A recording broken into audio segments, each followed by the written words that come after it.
Define ve Arkeoloji YouTube kanalımıza hoş geldiniz değerli arkadaşlar, değerli dostlar. Bu videomuzda sizlere kilise ışık geometrisi, vaftiz taşı ve apsis penceresi nedir, ne işe yarar ve nasıl anlaşılır? Aynı zamanda kilisenin gizli geometrisinden güneş ışığının düştüğü o kutsal karodan, vaftiz suyunun gittiği mahzen ve sunağın gözü gibi önemli, çok önemli defineye götüren bilgileri paylaşacağım. Hemen videoya geçelim.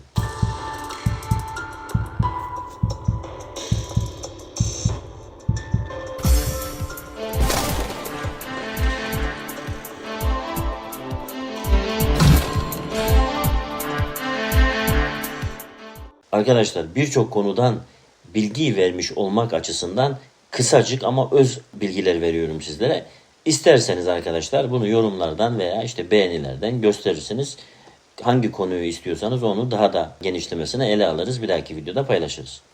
Şimdi arkadaşlar mistik ve mimari gerçeklik.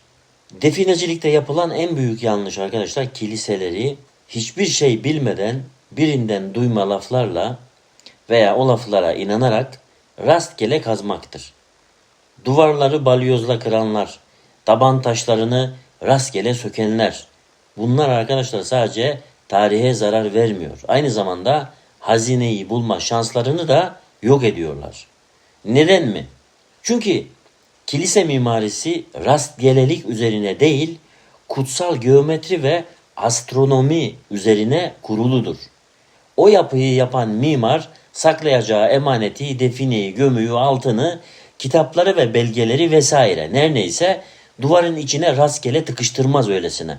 Güneşin, suyun ve insan gözünün açısını hesaplar. Arkadaşlar bugün balyozun değil ışığın, suyun ve matematiğin konuştuğu o büyük sırrı çözmeye çalışacağız sizlerle beraber. Evet arkadaşlar, apsis penceresi ve ekinoks ışığı yani güneşin bize mesajı diyelim buna. Neden öyle dediğimi anlayacaksınız birazdan. Kiliselerin ana yönü her zaman doğudur. İsa'nın ve ışığın doğduğu yön yani. Apsis yani mihrap penceresi arkadaşlar kilisenin en doğusunda sunağın arkasında bulunan o dar uzun pencereyi biliyorsunuz. İşte o pencere sadece içerisi aydınlansın diye yapılmamıştır. Yani bir pencere olarak yapılmamıştır. O pencere bir mercektir aynı zamanda. Arkadaşlar kutsal takvim diyelim. Her kilise bir azize adanmıştır. Örnek veriyorum Aziz Nikola, Aziz Hasan, Aziz Hüseyin, Aziz Ahmet, Mehmet her neyse. İşte o Aziz'in yortu günü yani anma günü ne zamansa güneş o gün belirli bir açıda doğar. Arkadaşlar şimdi hedef karo. Bakın hep başlık olarak diyorum bunların ne olduğunu açıklıyorum.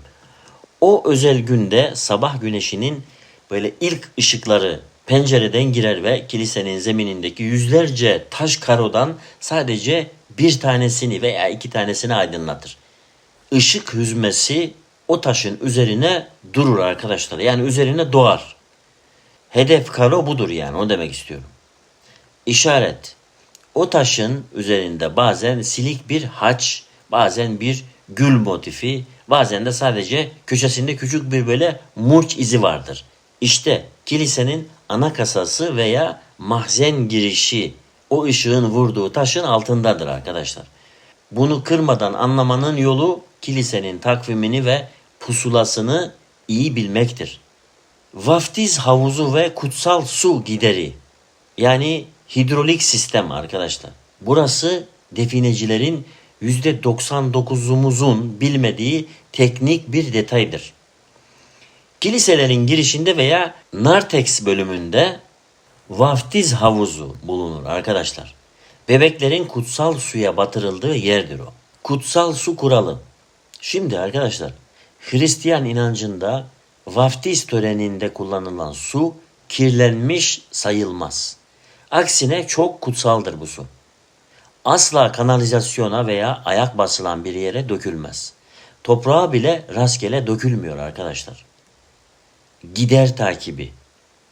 Arkadaşlar, vaftiz teknesinin altındaki kurşun veya pişmiş toprak boruyu takip ettiğinizde bu boru sizi kilisenin temellerinde bulunan kutsal hazneye veya kripta denilen gizli odaya götürür.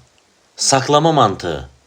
Kilise işgale uğradığında rahipler en değerli şamdanları, ikonları ve altın kadehleri bu kutsal suyun döküldüğü, kimsenin girmeye bile böyle cesaret edemediği o gizli odaya saklar arkadaşlar. Yani suyun gittiği yer hazinenin olduğu bir nevi, yani hazinenin olduğu yerdir.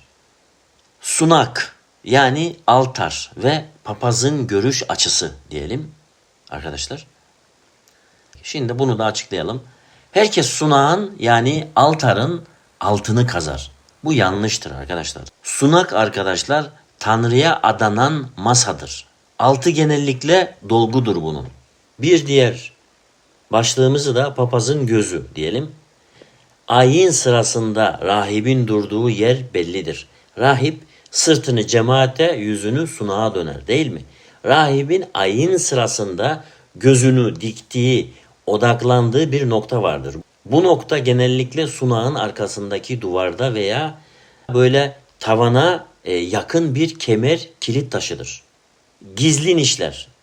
Kiliselerin duvarlarında yerden ortalama 3 metre yukarıda akustik boşluğu sanılan delikler veya sıva ile kapatılmış nişler bulunur arkadaşlar. Küçük küçük.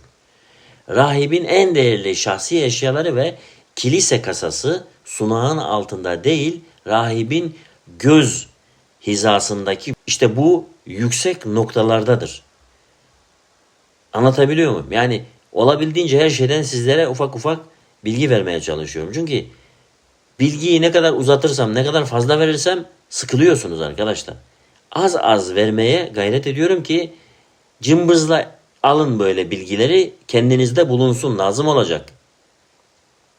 Anlatabiliyor muyum? Derseniz ki şu konuyu biraz daha derinleştirelim, şu konuyu böyle yapalım, böyle yapalım, yaparız. Ama bizler acele köşeyi dönmeye çalışan insanlarız. Anlatabiliyor muyum? O yüzden de hepimiz köşe olmuşuz. Maşallahımız var. Böyle de devam eden olursa yine köşe olmaya devam edecek. Anlatabiliyor muyum? Ama sizlere tavsiyem böyle devam etmeyin. Bilginizi edinin, gidin, bir şeyi bulun, bir kere köşe olun ama tam olun. Her gün boş boş köşe olacağınıza yalandan hayali köşeler, anlatabiliyor muyum? Cebin boş köşe olacağına cebin dolu köşe ol. Onu demek istiyorum. Anlayan anlar, daha ne diyeyim. Bir dahaki define ve arkeoloji videomuzda görüşmek dileğiyle arkadaşlar. Hoşça kalın diyorum. Allah'a emanet olun.